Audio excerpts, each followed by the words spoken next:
एक बार की बात, एक गांव में चुड़ैल रह रही थी। लेकिन तभी गर्मियों का मौसम शुरू हो जाता है और साथ साथ पंखे कूलर भी चलने लगते हैं। गांव में हर दिनर की बात है। एक गांव में एक चुड़ैल रहती थी। वह बड़े मजे ही कोई ना कोई कूलर चला ही देता है। उसके की आवाज से चुड़ैल बड़ा परेशान रहती थी। एक दिन चुड़ैल सोचती है, इतने दिन बीत गए और मेरी नींद ठीक से पूरी नहीं हुई। मैं तो तंग आ गई हूँ। यह रोज रोज की कूलर की आवाज से एक काम करती हूँ। आज कोई सुनसान इलाका ढूंढ कर रखती हूँ।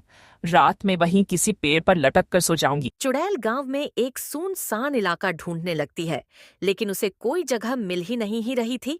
हर तरफ उसे कोई न कोई इंसान दिखे जा रहा था। अब आखिर मैं करूं क्या? मैं तो सचमुच इस पंखे कूलर के शोर से बड़ा परेशान हो गई हूं। देखते ही देखते शाम हो जाती है और चुड़ैल को कोई भी जगह नहीं मिलती। थक हार कर चुड़ैल एक पेड़ के ऊपर चढ़कर बैठ जाती है। चुड़ैल को वहां बैठे हुए कुछ ही देर हुई थी कि तभी अचानक से जोर जोर से कूलर की आवाजें आने लगती हैं।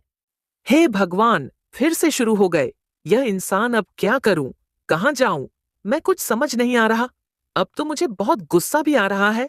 चुड़ैल उस शोर से बहुत ज्यादा परेशान हो रही थी और धीमे धीमे गांव के लोग कूलर लेकर चुड़ैल की तरफ ही पड़ रहे थे। यह देखकर चुड़ैल को गुस्सा आने लगता है। ओह, ये सब फिर से शुरू हो गए। मुझे तो ये समझ नहीं आता कि भला इस गर्मी में इतना शोर करने की क्या जरूरत है। जब मैं जिंदा थी, तब तो यह सब बिल्कुल नहीं होता था। तब तो हमारे यहाँ कितनी शांति होती थी। रुको, अभी बताती हूँ इन लोगों को।